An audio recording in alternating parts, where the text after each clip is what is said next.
Question to you. Do you like losing money? No, no.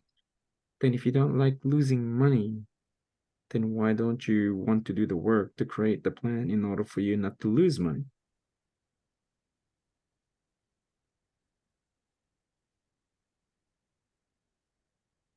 Yeah. Well,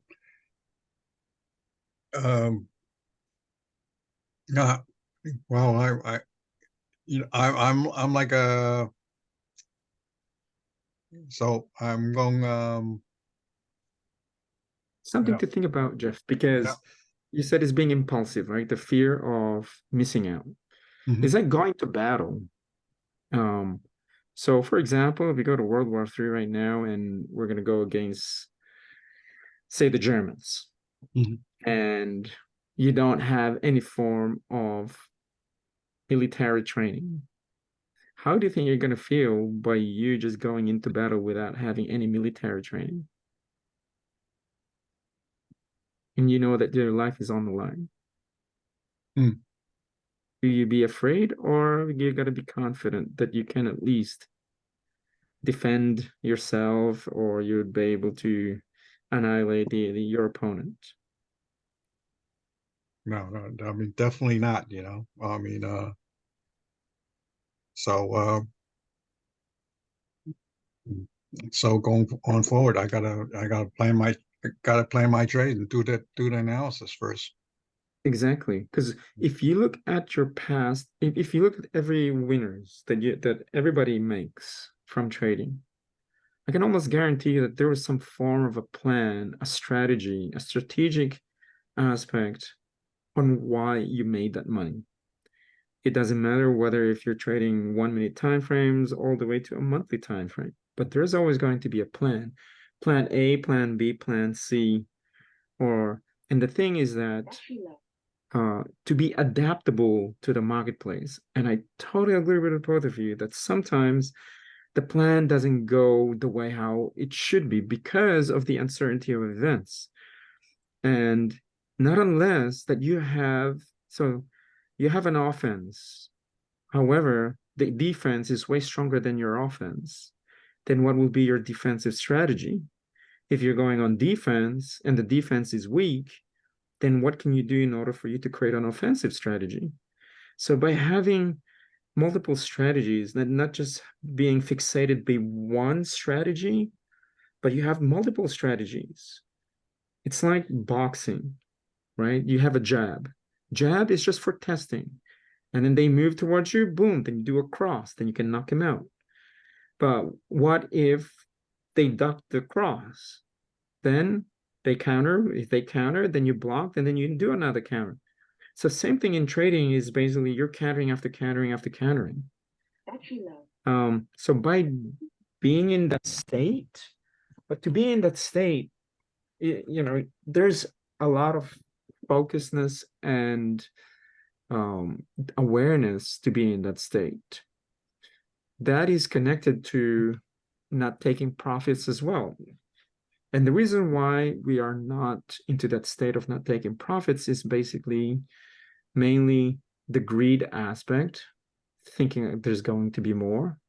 Now, if you have a plan that it goes beyond a certain price point, you take either parts of it, close all your positions, or you hang on to the decision with the thought of that if it goes against you, then how much are you willing to risk?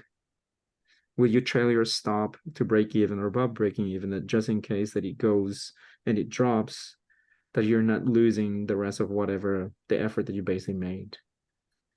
So also when it comes to not listening to intuition is now being ruled by the fear of losing. So mainly the fear of losing or being right.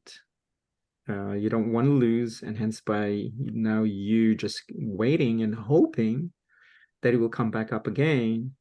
That in order for the price to get to where you're seeing or where to the profit, because for argument's sake, you're already making $100, and then it starts to basically drop. That $100 becomes now $90.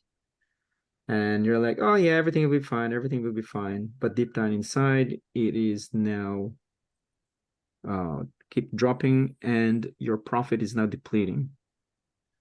So rather than taking that profit from that 100 down to 50, so you just missed that $50 that if you did close it at 100, and then you're adaptable to the market by reversing your position, then you added another $50.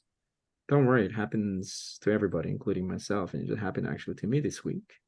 Um, so, but nevertheless, for me, that doesn't work if I don't follow as well the plan. And I know exactly what you guys are going through because I believe that's, as long as we are human beings, I was reading that there's a really good book by Masaru Emoto called The Hidden Messages in Water. And they're a part of the chapter. There's a research has been made that humans have 108 elements, and that 108 elements are those elements are human emotions. But out of that 108, probably we only utilizes maybe 4 to 8 elements or different type of emotions. So in trading, there's only about 2 or 3 different emotions that we do experience. Number 1 is greed, number 2 is fear, and the last one is regret. So those 3 powerful emotions will always be experienced when we're actually trading. And hence, I chickened out because of the fear aspect. I could have is mainly more the regret. I chickened out is mainly more from a fear. Greed is mainly more from also limitation, which is all part of the ego. So what I would recommend this weekend is to go back and look in terms of everything that what didn't work. And I want you to notice everything here that what didn't work is the same, is basically a translation of, if you look into it, of what didn't work in your trading, in your learning. Let's take the predisposition of the price being fixated. When you're too fixated with something in terms of that focus, that is coming from a source somewhere. And what is that source? And I believe, Jared, you stated earlier, maybe it could be righteousness, that hope, hoping that it will come back up, hoping that it won't get your stop loss, and now you're fixated with it. So rather than sticking and listening right there, how can you improve listening to your intuition? With that is when you are listening, then you're no longer fixated. When you're being subjective in the marketplace and you're no longer being objective, then you're no longer in a space of listening. You're no longer in a space of being non-judgmental in the marketplace. When you're being subjective, automatically you're in a critical state. You start to criticize and you start to judge. You're no longer in a space of purity within that moment. You're no longer listening. It's like in any form of relationship with your loved ones, either your wife, your husband, could be anybody, your kids. If your kid's trying to tell you something and you're not listening because of your own level of righteousness, then that kid will feel that he or she is not being listened to. Likewise, for your partners, your husbands, your wives, your boyfriend, girlfriend, same thing.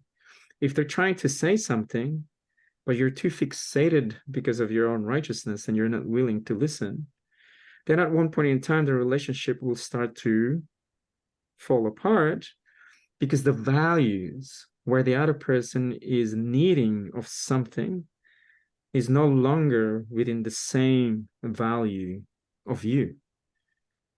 The only difference between you and the markets is that the market doesn't know that you're in relationship with it. The market doesn't care about you. So if the market doesn't care about you, then why do you care about the markets? We care of the markets is because of the attachment to money, the attachment to the trade. So if you're not being attached to the trade, you're not being attached to the money, then you're going to be in a space of objectivity. And same thing that when I stated over here, that if you don't like losing, then you will do the work. You will be responsible of the trade. You will be responsible of the money management and the risk management. If you don't like losing, then you will listen to your own intuition. You won't hesitate to close the losers. You won't be in a state of greed, especially if you love money.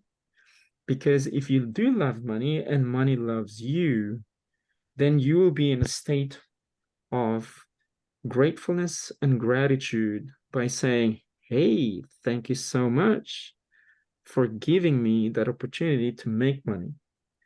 And when you start doing that and you start being grateful and having that level of gratitude to the marketplace by showing respect to the markets, this is where we can start winning more consistently. It's very similar to your relationships with others. When you start respecting the other human being who is seeking for you just to listen, and there's that level of respect, then I can guarantee you that the relationship will be better. And let me just share my experience with you this week.